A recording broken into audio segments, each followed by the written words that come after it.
¿Cómo están por ahí, Lorenzo? Perfecto. Bien, chicos. Entonces, sin mayor demora, continuamos nuestra sesión de hoy con la propuesta de filosofía. Y además, ustedes deben recordar que están muy próximos a una evaluación, ¿cierto? Están así, ya, ¿no? Un poquito menos de una semana. Entonces, como siempre estamos desarrollando, vamos a ir primero con nuestro repaso de la semana anterior, ética. Luego vamos a desarrollar lo que nos corresponde para hoy, filosofía política. Y si el tiempo es una propuesta amable con nosotros, cerramos con nuestro repaso. Nos hemos quedado, por ejemplo, de la semana 5 y hoy día nos vamos hasta la semana 7. Entonces la siguiente cerramos hasta la semana 10 y ya estarías más ubicado con los conceptos más frescos para tu evaluación.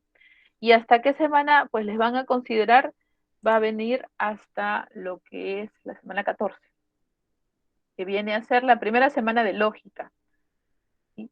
Consideren esto. Entonces va a venir axiología, que es la semana 11, ética, que es la semana 12, filosofía política, que es la semana 13, y la primera semana de lógica, o también conocida como lógica proposicional, que si tú te acuerdas bien, Wittgenstein, el primero, sobre todo, cuando hablamos de proposiciones con sentido y sin sentido, como por ejemplo decir, te doy mi corazón.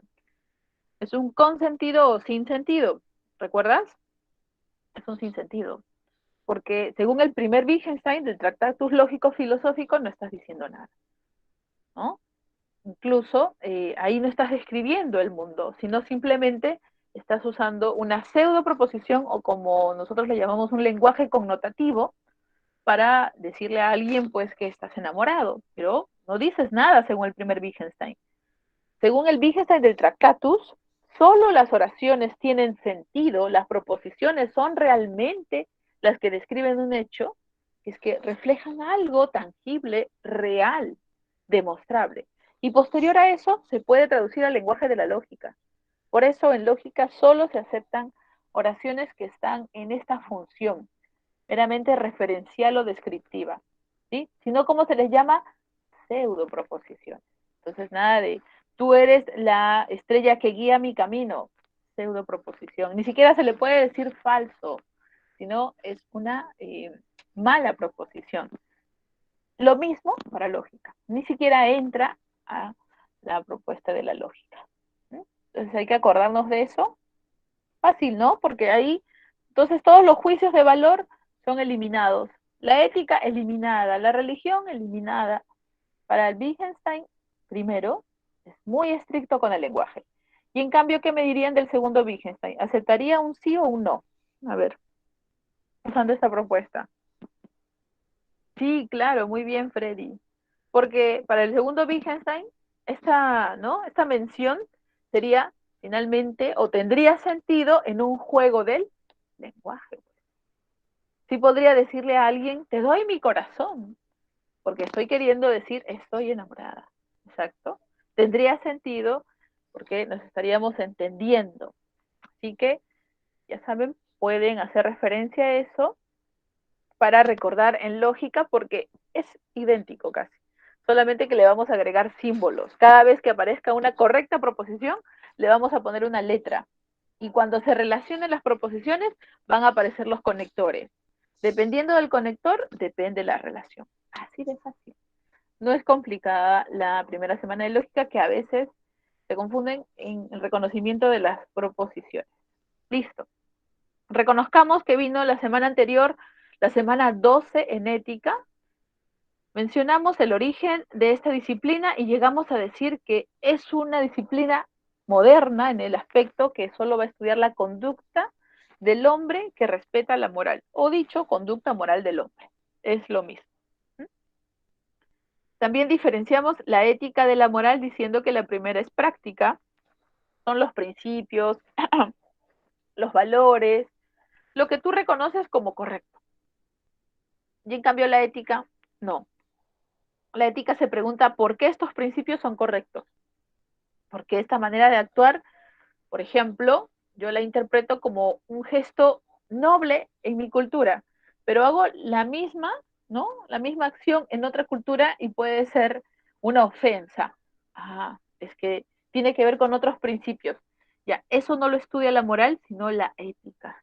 Como de cultura a cultura puede haber un cambio, una interpretación distinta de acuerdo a la historia, de acuerdo a los valores que para ellos representan algo justo y otros no. ¿Ya? Esto es la ética. Vimos las características de la persona moral. ¿Por qué me considero una persona que puede, ¿no?, reconocer las normas de mi grupo y saber que en otro espacio estas normas pueden entrar en conflicto o pues no, simplemente no las respetan, pero están ahí? Bueno, es que eres consciente, te das cuenta de lo que sucede. No tienes ningún problema por el cual, ¿no?, llegar a saber que algo sucede. Tu percepción está plena de las cosas. Tú puedes interpretar, darles un significado, ¿cierto? E integrarlas a otro grupo de valores. Sí, entonces vas bien. De igual forma, te das cuenta que eres libre en tu actuar, influenciado si deseas, pero en tu actuar, pensar, eres libre y por tanto también responsable de las acciones que vayas a hacer. Entonces, una persona moral también tendría que llegar a un grado de madurez, sí, claro, porque un niño no podría estar dentro de este grupo. O una persona que tiene problemas justamente con la percepción, digamos que es una persona que sufre alucinaciones. Ustedes saben, ¿no?, que son personas que no necesariamente están captando algo, pero creen que captan cosas. Ya ellas no podrían ser morales. ¿Por qué? Porque finalmente, ¿no?, sin necesidad de que las cosas realmente existan, ellos crean cosas, ¿sí?, producto de diferentes, ¿no?, factores, que pueden ser enfermedad, que puede ser el consumo de algún alucinógeno. También vimos, por eso, que existe una diferencia entre inmoral y amoral. Un inmoral sí tiene las características, pero no las respeta, no respeta las normas, o no las considera como algo propio, no las ha integrado en su vida. No, ¿saben qué? A mí esto no me va a limitar. Ah, ya, pero es responsable que puede ser, ¿no?, digamos, criticado por el grupo social en el que vives. Por ejemplo, ¿no?, todos tienen que usar la mascarilla, pero tú decías que no porque te fastidia, porque te saca unos granitos, porque te genera alergia, porque simplemente no quieres. Sí, quiero imponer mi libertad sobre los otros. Ah, bueno. Entonces se te consideraría inmoral. Y vamos a ver que una teoría ética nos ayuda a responder esto. Porque nadie te está imponiendo a hacer eso. Lo has decidido bajo tus propios criterios. Pero si en cambio no entiendes, ¿no?, porque tienes algún problema, cual sea, de percepción, temas cognitivos, te considero una persona moral, porque no reconoces que el uso de la mascarilla puede estar protegiendo a los otros también. No solo a ti, sino que si tú tuvieses el virus, también puedes proteger a los otros de que este no se siga, digamos, contagiando. Listo. O te pueden estar, pues, engañando, puede ser parte de todo un engaño, ¿no?, constante. Puedes haber sido engañado por un grupo de estos, ¿no?, que crean las teorías de la conspiración y que asustan mucho a la gente. Y en cierto grado eso tendría que verlo el derecho, pero podría ser parte, ¿no? Que hay muchas personas, se dio el caso, por ejemplo, con los Pizzagate, que este grupo QAnon lo que hizo fue crear todo un miedo, eso sucedió en Estados Unidos, de que los que estaban yendo para competir en temas políticos, ¿no?, donde estaba Hillary Clinton y algunos otros conocidos, se reunían en una pizzería en donde hablaban de temas muy delicados, incluso el tráfico de menores. Pero se difundió tanto, este grupo QAnon difundió tanto esto de que estos líderes estaban comprometidos con esas cosas, que, ¿qué pasó? Empezó a distorsionar la percepción de las personas. Tal era la influencia de este grupo sobre ellas, que se llegó un momento en que esas personas estaban casi bajo un grado de un alucinógeno, pero en realidad era un alucinógeno en ideas, mental. Miren el grado del convencimiento por el cual a veces caemos las personas. Entonces, una persona un poco eufórica, ya por personalidad, fue a esa pizzería, agarró un rifle y dijo, yo voy a acabar con esto, ¿sí?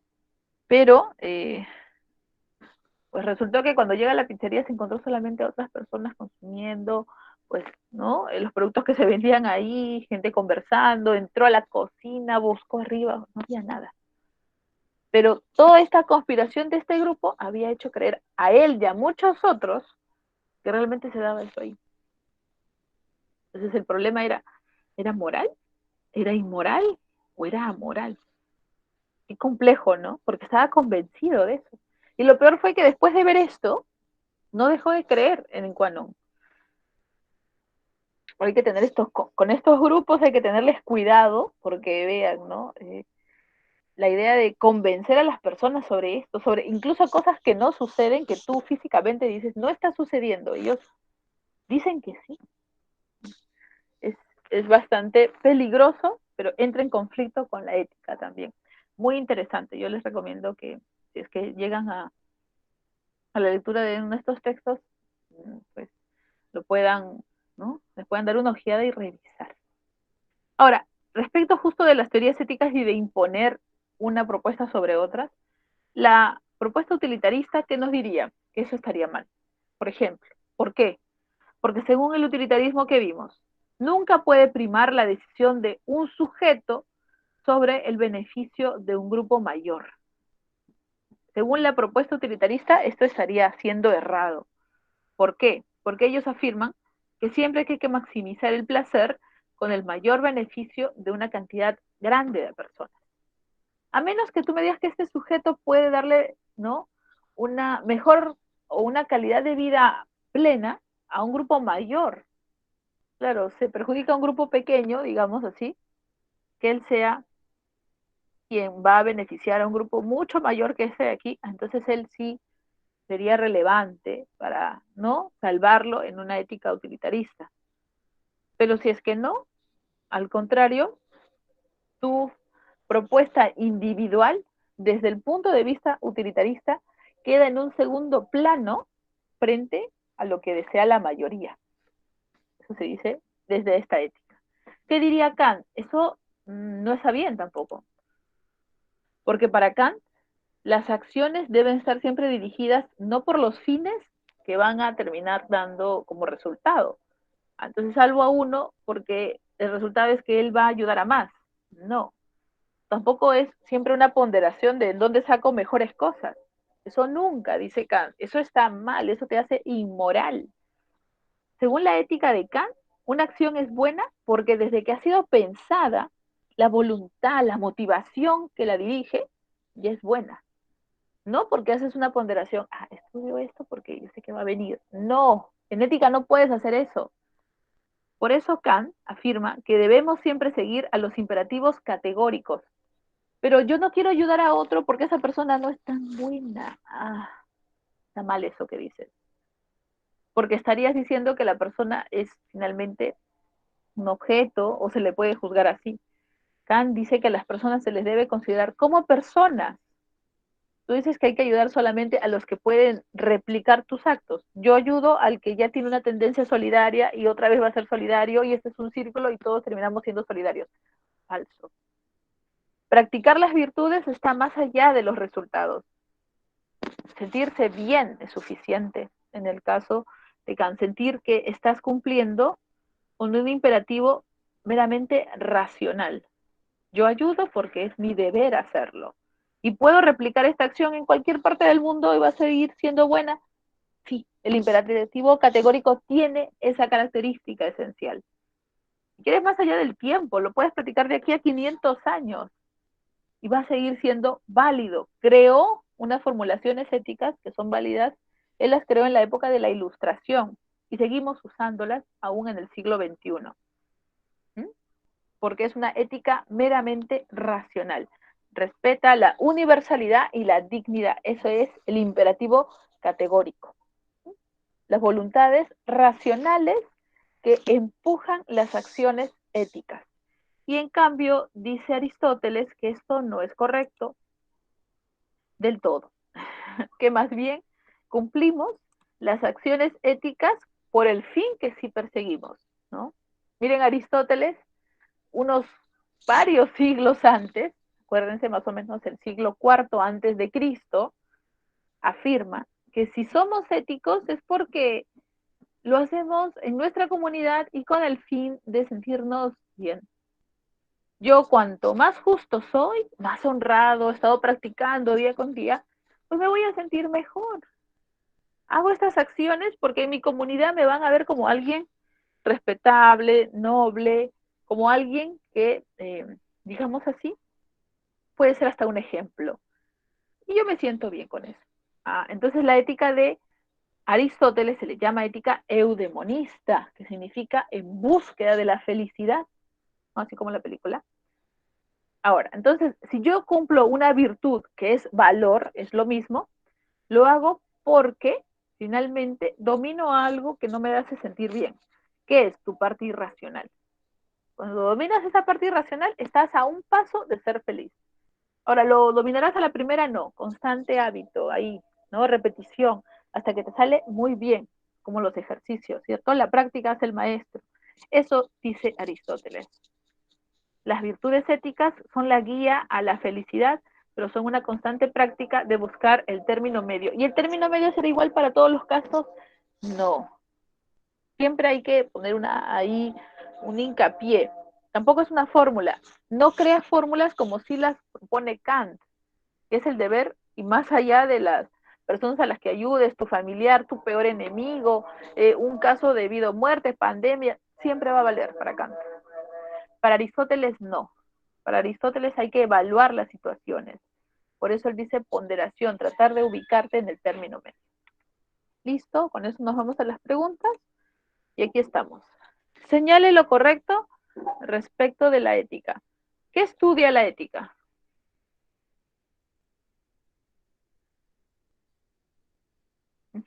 A ver.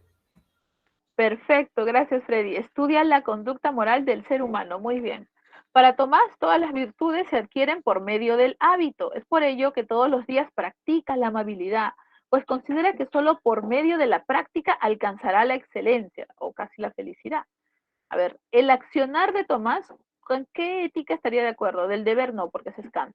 La No. moral, perfecto, la ética de la virtud de Aristóteles. Yesenia considera que ninguna manifestación política requiere de pérdidas humanas, pues la dignidad es garantía, ¿no? O garantizada si consideramos a las personas como fines en sí mismos. A ver, la reflexión de Yesenia estaría de acuerdo con quién. La ética de la virtud no, pues porque es Aristóteles. Virtudes dianoéticas es Aristóteles. Virtudes dianoéticas también tampoco, ¿no? Se repite, no es. No es la A, no es la B, no es la D. ¿Con quién estaría de acuerdo? Está con Kant, pero ¿con qué propuesta de Kant está de acuerdo Yesenia? Sí, dice, nunca se debe tratar a las personas como un medio, siempre como un fin, y esto se puede replicar en cualquier lado. Categórico. Perfecto, categórico, así con certeza hay que decirlo. Categórico porque es el principio universal. Gerardo se ha puesto a buscar el mayor beneficio para su propia vida y además afirma que las instituciones deben garantizar el mayor bien a la mayor parte de la población. Gerardo coincide con las virtudes éticas, no. La autarquía, que es la propuesta de Aristóteles, tampoco. Utilitarismo. Perfecto, la D. Muy bien. Y, a ver, Mariano decide ayudar a una señora que le acaba de pedir una limosna porque frente a él se encuentran sus menores hijos, quienes lo observan. Mariano considera que con esta acción podrá enseñar a sus hijos en qué consiste la caridad. Según Kant, esta acción guarda relación con las virtudes éticas, no. La ética utilitarista tampoco. No es la A ni la B. Y en no éticas tampoco. No es la A, la B ni la D. A ver, él La ayuda. C. Perfecto, muy bien dicho. Porque él ayuda por el fin, no ayuda por la acción misma. Él no está siendo noble con la señora, sino porque dice, es que me están viendo. Y es un modelo para que los otros aprendan, ¿no? Pero eso no fue lo correcto, ¿no? Según Kant, exacto, claro. Kant incluso le diría un inmoral. Así de drástico era este filósofo alemán. Entonces, es un imperativo hipotético. Persiguen un fin. Exacto. Vamos entonces con nuestra propuesta de hoy. Listo, estamos aquí. Semana 3. Recuerda que te evalúan hasta lo que viene la otra semana.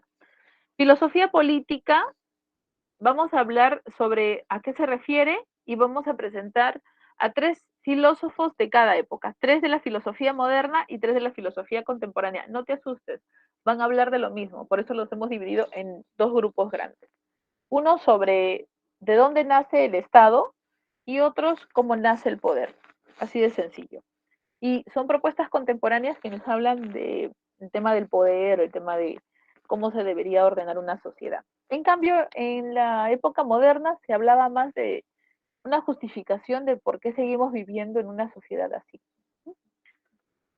Entonces, ya adelanté un poco. La filosofía política justamente se pregunta o trata de justificar cómo se dan las relaciones de poder entre los individuos y instituciones. Y sus instituciones, me maría. Por ejemplo, el poder ejecutivo, sus representantes, ¿no? Porque finalmente como personas seguimos viviendo en una comunidad y pues, ¿no? Respetamos los derechos de unos y no de otros. ¿Qué pasa? ¿Por qué nos conviene vivir en comunidad, no? Esa justificación la va a dar la filosofía política, porque es quien indaga desde la historia, desde la sociología, desde qué se entiende por poder, es decir, es una ciencia, es una disciplina que busca responder de la manera más completa posible, no restringiéndose solo a leyes, porque la ley puede decirte el cómo se debe hacer, pero la historia te dice cómo se ha venido haciendo. La ética te puede responder cuál es la reflexión de. Es una propuesta muy completa. ¿Mm? Conceptos que normalmente usa esta disciplina política, que vamos a verlo con Arendt hoy día, Estado, con Locke y Habermas, Hobbes, democracia, con Habermas, y justicia, que es un concepto preferido por los griegos. El concepto de justicia era la idea perfecta para ellos. Seguimos. Tenemos al primer filósofo de la época moderna. Acuérdense, vamos a ver 3 de moderna y 3 de contemporánea. Nicolás Maquiavelo, conocidísimo, ¿no? Por esa frase, el fin justifica los medios. Nicolás Maquiavelo, de origen italiano, sobre todo de la ciudad de Florencia, pensador renacentista, tiene una mirada desprejuiciada de hacer política, mientras que otros decían, ¿cómo vas a decir que política es eso? No, mejor no. Pero él sí, él abiertamente está generando una revolución. En la época moderna se buscan nuevas bases para casi todo, las ciencias, la política, la ética, el conocimiento. Maquiavelo dice que la política es una estrategia. No siente vergüenza al decir esto abiertamente en sus textos. Y como estrategia es posible de ser enseñada a otros, pero evaluando siempre 2 factores esenciales. Primero, la ética no necesariamente está relacionada al actuar correcto, ¿ya? La política, perdón. La política no está relacionada al actuar ético. No, no necesariamente. Y es por eso que él justifica que se pueden realizar ciertas acciones con el fin de lograr una estabilidad política. Ahora, él también estaba en un momento de crisis en Florencia. Entonces, en realidad, estaba respondiendo a la situación a la cual él estaba viviendo, ¿no? Que había que tomar decisiones para generar, ¿no? Mayor orden en una ciudad en donde pues la corrupción estaba imperando. Ahora, él nos dice, Maquiavelo, que para enseñar esta forma de hacer política, sí, pues hay que nutrirse de la experiencia de otros.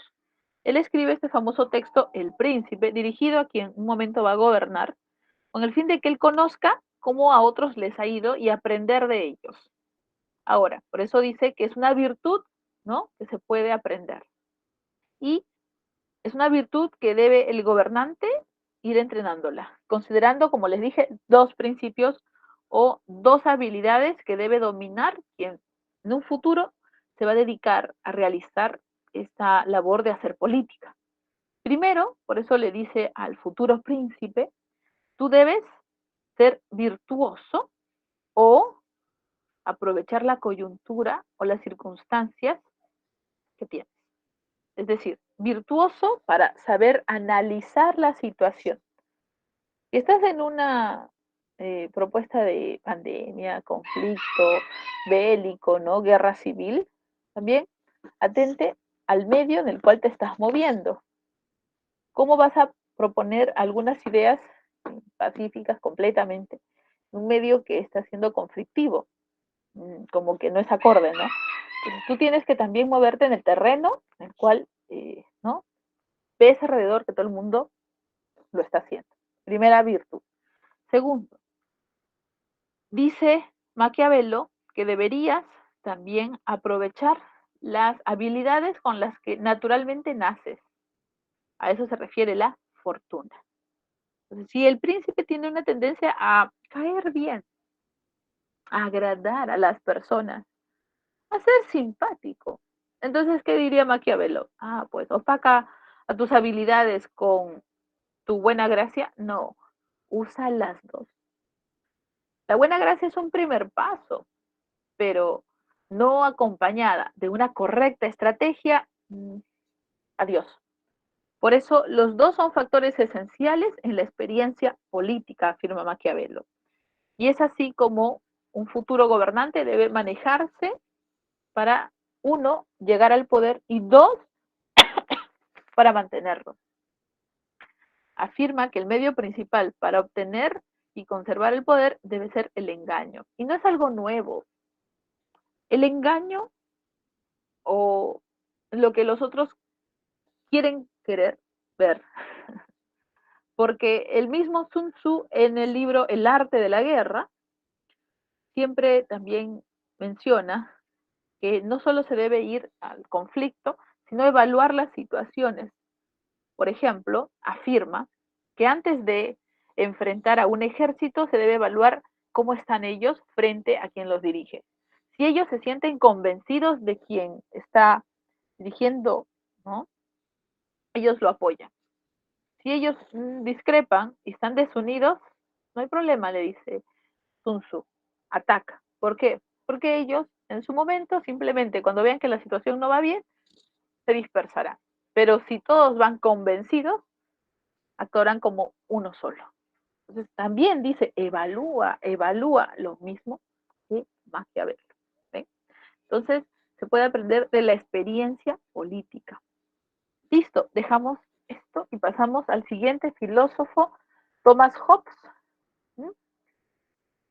Ahora, quiero que recuerden junto con Hobbes a un filósofo de origen francés, a un filósofo que dijo, el buen salvaje era noble, honesto, sencillo, y fue la sociedad la que terminó corrompiéndolo. ¿Recuerdan de quién puedo estar hablando? Muy bien, Rousseau, correcto, exacto. A ver, ¿qué nos dice Thomas Hobbes respecto de eso? Muy claro, dice Hobbes. El hombre realmente no era ese noble, sencillo e inocente, ¿no? Como a veces queremos pensar. No, lo engañaron, le engañaron. No, sí era consciente. Pero para Hobbes no solo era consciente, sino que tenía una tendencia egoísta y violenta. El Hobbes afirma que todo hombre es un lobo para otro.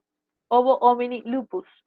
Significa el hombre es un lobo para el hombre. En cualquier momento, en pleno descuido, si no tiene un constante control, se llevará todas tus cosas. Eso está en sus genes, afirma Thomas Hobbes. Siempre hemos sido así, con tendencia a querer aprovecharnos de los otros por nuestras fuerzas, nuestras habilidades. ¿Qué decía Rousseau? Eso es falso. Hemos sido nobles. En la naturaleza hemos creado sentimientos de amor, confraternidad, respeto, empatía, preocupación por los otros, ¿no? Eso decía Rousseau. Y miren qué dice Hobbes, decepcionado, ¿no?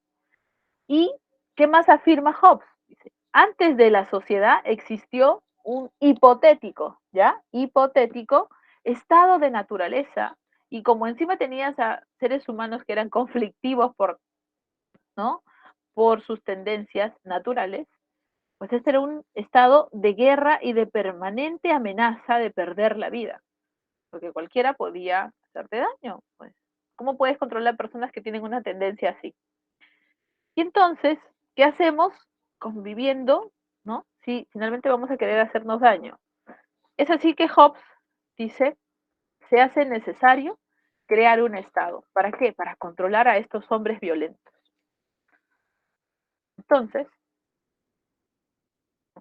ante el temor de perder la vida, los individuos quieren salir de este estado de naturaleza o, como le dice Hobbes, estado de guerra. Y para hacerlo firman un pacto. Este pacto finalmente crea al Estado, pero un Estado totalmente dominante. Es como un papá muy drástico. ¿Sí?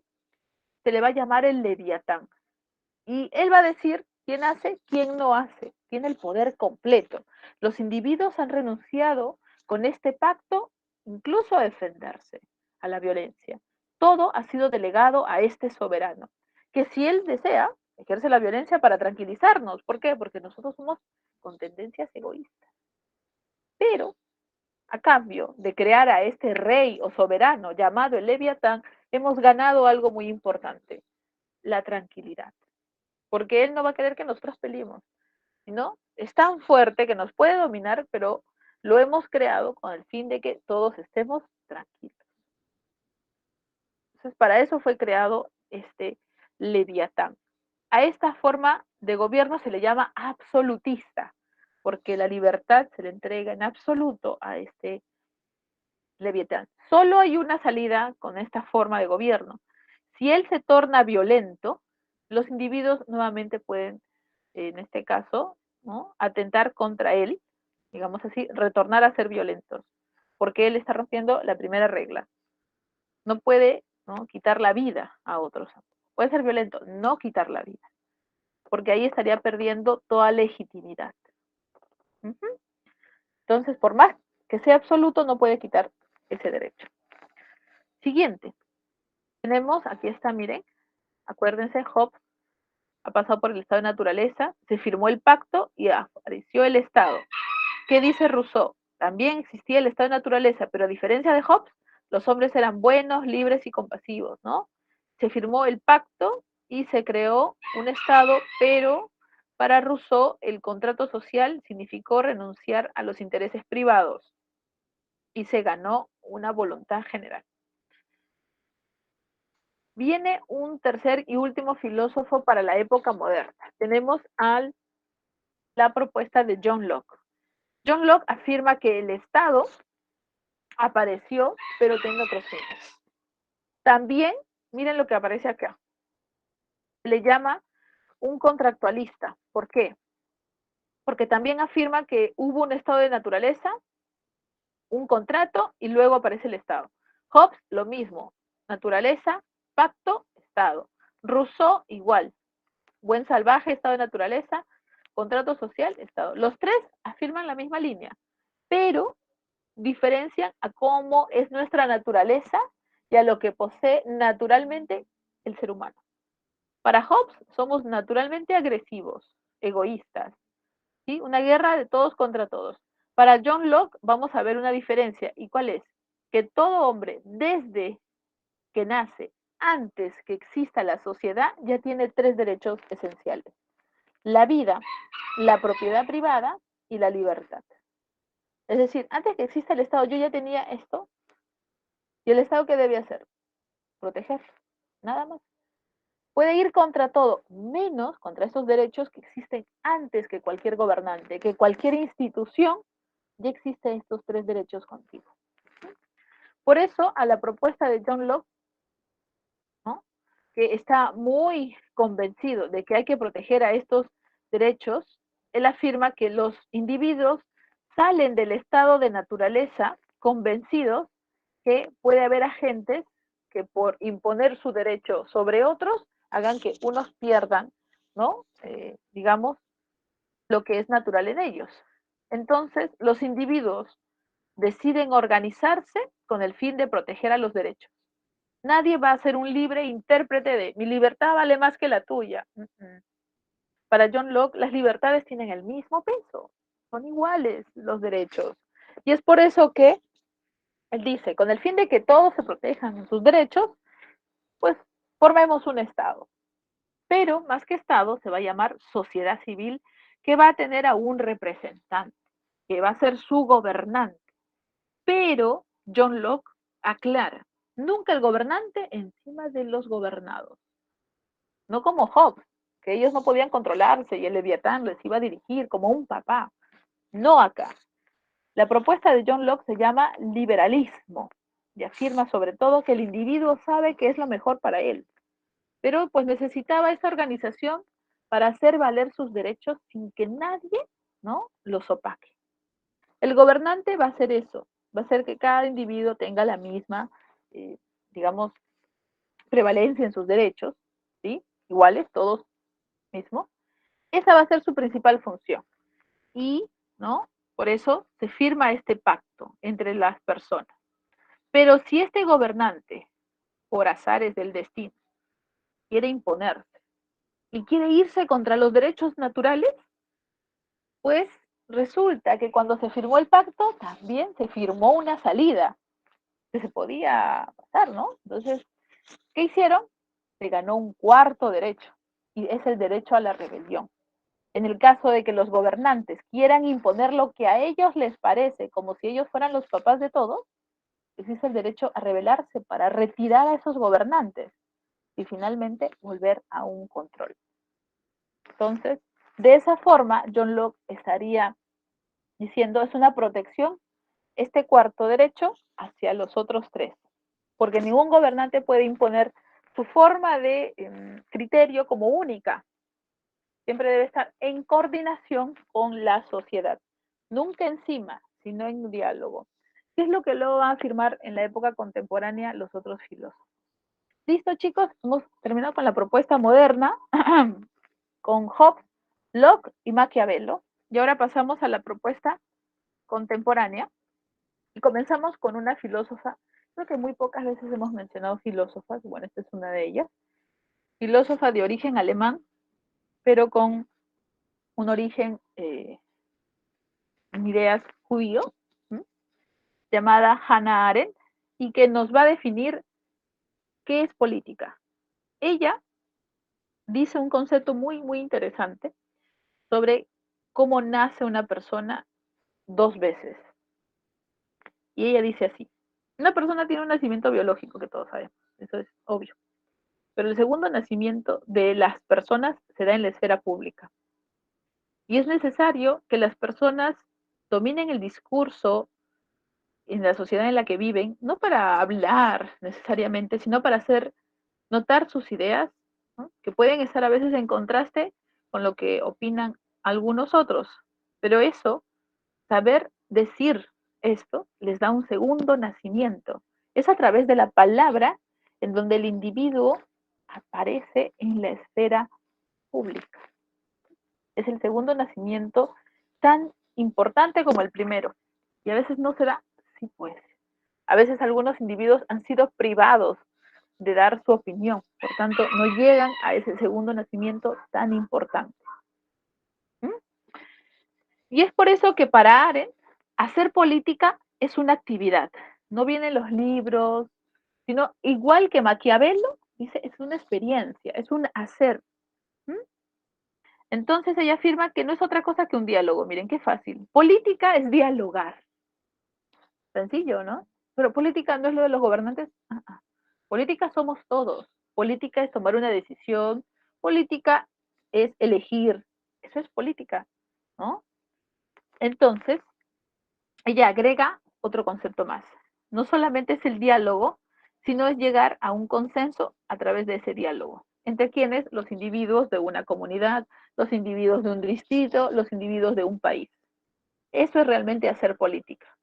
Llegar a tratar de lograr consensos. ¿Es fácil? No, pues. En sociedades como la nuestra, en donde somos tan diferentes, tenemos tanta mezcla cultural, social, económica, es más complejo. Pero hay que apuntalar hacia eso. Eso es lo que afirma Arendt. Porque eso finalmente significa hacer política. No, yo soy apolítica. Entonces significa ¿no? Que no participas de la esfera pública, que no reconoces ciertas normas éticas, que tú no vives en una familia, te diría Arendt. Siempre somos políticos. Solo el hecho de nacer en una comunidad ya nos hace políticos. Participar o no es que no queremos, ¿no? Entrar en este diálogo que finalmente, diría Arendt, es lo que nos hace ser realmente una comunidad. Un acuerdo, una conversación, un debate. Por eso es que afirma Arendt que el poder solo aparece cuando finalmente las personas tratan de llegar a un objetivo común. Por eso, ¿no? Digamos así, cuando se elige un representante es que aparece el poder. ¿El poder de quién? De quienes han llegado a este acuerdo. Cuando hay imposición, eso no es poder. Arendt se está basando en los escritos de los griegos. Ella ha conocido muy bien la propuesta de Pericles y otros más de la forma de llegar a hacer una política, en este caso, direccionada a sociedades como las griegas, que fueron, ¿no? El siglo de Pericles fue el siglo de oro. Entonces, ella apunta a que sociedades como donde ella vive, Alemania, presenta muchas críticas, eso es cierto, ¿no? Pero apunta a que estas sociedades compartan esta misma forma de hacer política. Por eso ella dice, lo que legitima el poder, finalmente, ¿no? de estos gobernantes, representantes, es que los compromisos que ellos llevan como válidos hayan llegado después de que en una comunidad se haya realizado un diálogo y el ejercicio de la persuasión. De hecho, que dentro de esos compromisos no van a estar todos los puntos que se debatieron, algunos primaron, otros dejaron de estar ahí, eso sí, pero la idea era conversar, dialogar y llegar a un acuerdo. Es por eso que reitera con mucha fuerza que este poder, esta política, termina desapareciendo cuando interviene la fuerza. Si hay una imposición de una voluntad sobre las otras, a pesar de ser una comunidad que quiere buscar el diálogo, entonces está desapareciendo la política y solo aparece la violencia. Listo. Terminamos con Arendt y pasamos, y están los gráficos que ayudarían a entender a Arendt, pasamos con Jürgen Habermas, filósofo también de origen alemán. La tiranía. Claro, la tiranía sería una forma de no hacer política correcta para Arendt. Eso es cierto, Freddy. Porque ahí sería una imposición. Sería una distorsión de una correcta forma de hacer política. A ver, penúltimo filósofo, Jürgen Habermas, dice cómo debería ser una verdadera democracia representativa. Es un filósofo eh, que se consideró así como el ganador del premio Nobel en estos temas. No tiene ese nombre, ¿no? No tiene el nombre de premio Nobel, pero en filosofía hay un premio muy parecido. Y él, ¿no? es uno de los más conocidos en este ámbito. También de origen alemán, y él quiere dar a entender a, en este caso, las formas de gobierno, de Estado, de representación, que los, digamos así, mandatos que ellos sigan, las políticas públicas que ellos dirijan al país, deben estar respaldadas. Primero, porque se han hecho bajo un intercambio de ideas. Si se dan cuenta, está apelando a algo muy similar a Arendt. Dice, ¿no? El poder significa llegar a un diálogo, dice Arendt, ¿cierto? ¿Y qué dice Habermas? Solo hay democracia si el Estado sigue mandatos que han nacido previo a un diálogo. Solo que Habermas está aún después, ¿no? Es lo mismo, mira, si haces uno, te acuerdas del otro, como un dos por uno. Solamente que hay unos pequeños detalles. ¿No? A ver, por ejemplo, entonces dice un intercambio de ideas. Pero Habermas es más específico en cómo debe ser el diálogo. Nosotros sabemos que en las sociedades actuales hay, ¿no? Algunos que no participan del diálogo por lejanía geográfica, por temas históricos, por prejuicios. Y entonces, ¿qué debe hacer el Estado para que todos entren a, por ejemplo, ¿no? que se debata una mayor preocupación del estudio de ciencias e ingenierías en el Perú, que sea positivo, ¿no? Que sigamos el modelo de otros países, ya. Entonces, diría Habermas, lo que debe hacer el Estado es escuchar eh, esta urgencia y facilitar los medios por los que las personas que están involucradas en esta idea, pero no pueden llegar, lleguen. Debe darles todas las comodidades, facilidades, y si es que no pueden venir, pues darles un representante para que venga con todas estas ideas. Ese es el trabajo del Estado, facilitar para que las personas de todo un país, comunidad, de ¿no? una región, puedan entrar a debatir, sean ellos mismos o a través de un representante, y miren, puede ser ahora a través de lo virtual. Esa es finalmente una verdadera democracia. No, yo voy a llevar el acuerdo de algunos. Eso no es una democracia, dice Habermas, porque la idea es afirmar que estos, ¿no? Estos acuerdos que tiene el Estado han venido de todos los involucrados. Y además, quienes estén participando del diálogo tienen que estar dispuestos a escucharse, que es difícil. Difícil, no ser tolerantes en estas sociedades sí es difícil, pero deben estar dispuestos, sin imponer ninguno la idea de otro. ¿Sí? Por eso, no, buscar la mutua comprensión. Y de ahí resulta un consenso. Y así finalmente se llegará a una verdadera democracia. Esta situación ideal de diálogo, dice Habermas, termina llamándose la esfera pública. Perfecto, entonces, ya sabemos cómo nace la esfera pública. Y es pues que el Estado, ¿no?, movilice todo su mecanismo para tratar de llegar a toda la ciudadanía en general y para que se logre un consenso de las emergencias que se tienen. Esa es una famosa democracia representativa. Y las democracias que tenemos pueden estar adoleciendo de esto. Ese es el concepto esencial de democracia. Terminamos con el filósofo John Rawls, que termina hablándonos de cómo lograr una sociedad justa. Y parte de un principio muy pequeño, muy fácil de entender. El velo de la ignorancia. ¿Qué significa? Imagínate que va a haber alguien que va a entrar a representar a, digamos, una región. Dice John Rawls, para saber que este representante va a ser justo, lo que se necesita hacer es, ¿no?, hacer que él olvide los intereses propios que él tiene, someterlo al velo de la ignorancia. Pero él, por ejemplo, viene de una región, seguro va a defender todo lo de su región. No, él entra a representar a un todo. Entonces, no debería olvidar eso, sino, al contrario, ¿no? Debería olvidar eso y debería ir como un representante más, no llevando intereses propios. Si hacemos eso, dice Rawls, esta persona desconoce lo que él quiere, lo que él es, quienes le caen bien, quienes no le caen bien, finalmente estará él bajo el velo de la ignorancia y estará puesto en una posición original, en donde no podrá sacar ventaja de nada. ¿Por qué? Porque él desconoce lo que él quería, desconoce de dónde venía. ¿Mm? No puede sacar ventaja, tampoco puede beneficiar a unos o a otros, y así finalmente se lograría la justicia. Y además termina diciendo Rawls que existen dos principios importantes para lograr esta sociedad justa. Una, ninguna libertad vale de manera distinta a la otra. Hay ciudadanos de primera y segunda clase, no existe eso. Todos los ciudadanos lo son. ¿Mm? Diferencias económicas, claro que sí, pero los derechos y las libertades son idénticas, eso dice Rawls. Pero existen ciudadanos que por temas biológicos o psicológicos pueden tener alguna dificultad. Sí, eso es cierto, dice. Entonces hay que aplicar un principio de equidad.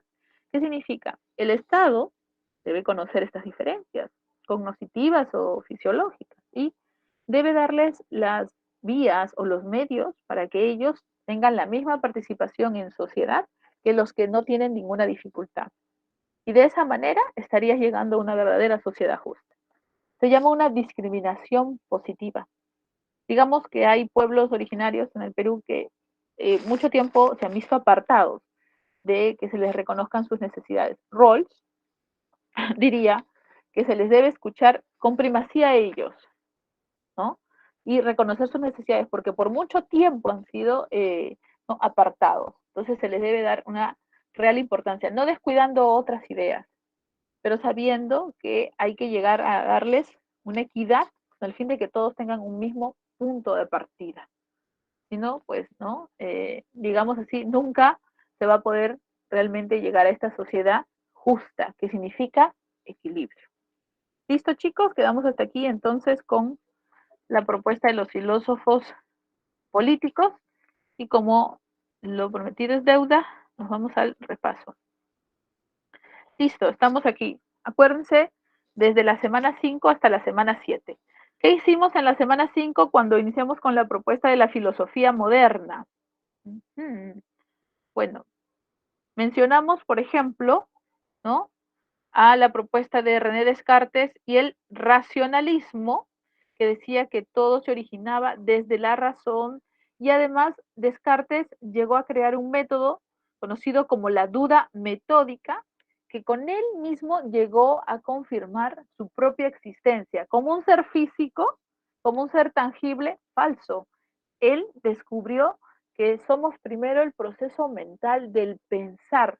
Por eso afirma, pienso y luego de que pienso puedo reconocer mi propia existencia. Pienso, luego existo. Pero he hecho este proceso de dudar de todo. ¿Se acuerdan? La duda metódica que tenía 3 pasos. Duda de los sentidos, duda del mundo y duda de las matemáticas. De esa manera, él descubre 3 tipos de ideas, innatas, adventicias y ficticias. Innatas, que es con lo que nacemos todos, adventicias, los sentidos, los sabores, y ficticias, los que vienen de la imaginación. Luego tenemos a Hume, que lo critica hablando desde el empirismo y dice, nada viene innato en la mente, todo es una tabula rasa y más bien todo lo aprendemos. Si quiero saber el color de algo, tengo que percibirlo. Si quiero saber el sabor de algo, tengo que percibirlo. Es así que afirma que existen impresiones e ideas. Las impresiones son lo que en este momento percibes y las ideas son el recuerdo. Yo en la mañana desayuné tal cosa, idea. Estoy en este momento tomando un jugo, impresión. Vimos a la ilustración en la semana 6, Montesquieu, Rousseau, Voltaire. Montesquieu, ¿de qué te debes acordar de él? De que las leyes no son absolutas, sino son relativas a cada pueblo. ¿Qué más debo acordarme de Montesquieu? Que existe una división de poderes para que exista el equilibrio.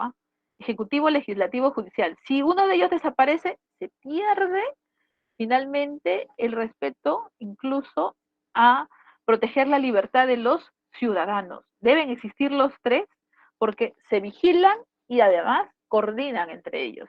Rousseau, habíamos hablado, defiende que el ser humano es bueno y finalmente ¿quién lo corrompió? La sociedad. ¿Y dónde nacen las desigualdades entre las personas? Bueno, nace de tener propiedad privada. Si desaparece la propiedad privada, desaparece la desigualdad. Con Voltaire afirma que Dios existe, pero lo encuentras en la razón y no en la fe. Y además, ¿qué afirma Voltaire? Que si debemos criticar el fanatismo, sí. ¿Con qué? Con tolerancia. No todas las religiones son negativas y solo válida es una. Todas son válidas, solamente son diferentes caminos, diferentes formas de opinar y querer encontrar la salvación. Tolerancia. Luego, pasamos a la propuesta de Kant, que hablamos con Kant del criticismo. ¿Te acuerdas? El giro copernicano era, ¿no?, considerar más importante al sujeto porque era quien creaba el conocimiento. Según Kant, cuando estás observando algo, ¿qué conoces? Un fenómeno. Tú conoces. Y no es el objeto que se copia en tu mente, sino que tú lo interpretas. Tú puedes ver una imagen de una forma, tú puedes decir, bueno, eso es un árbol, tiene una forma así como que, ¿no? Digamos el tronco y su follaje. Un baby boomer, una generación mucho atrás, alguien que ha vivido quizás influenciado por el tema de las guerras, ¿no? Quizás los abuelos, puede ver esta misma figura y decir, esto no es un árbol, esto es una bomba. ¿Por qué se interpreta de manera distinta? Porque los fenómenos son eso, son lo que ve el sujeto. El giro copernicano es la acción activa del sujeto que conoce el mundo. Por eso el criticismo supera estos dos. El conocimiento es un proceso que depende de la experiencia, los fenómenos y la razón. Pero ¿qué es algo que nunca voy a poder conocer? El número. Y termina también Kant hablando de los tipos de juicio que son las formas del lenguaje. Juicios a priori es antes de la experiencia, ¿no? Como decir un cuadrado tiene 4 lados. A posteriori son todo lo que dices luego de haber tenido una experiencia, como decir hoy que me he levantado está haciendo frío, ¿no? Juicio a posteriori, acuérdate.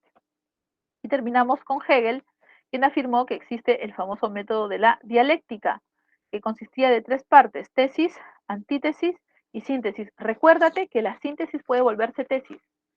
Un ejemplo, tesis, semilla, antítesis, planta, síntesis, fruto. ¿Pero el fruto se puede volver nuevamente semilla?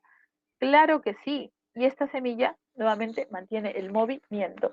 Con esto paso a las preguntas. ¿Qué otro filósofo afirmaba que todo está en constante movimiento, que todo está en constante cambio? Acuérdate. ¿Qué otro filósofo afirmaba que todo está en constante movimiento o en constante cambio? Ya, un poquito más atrás.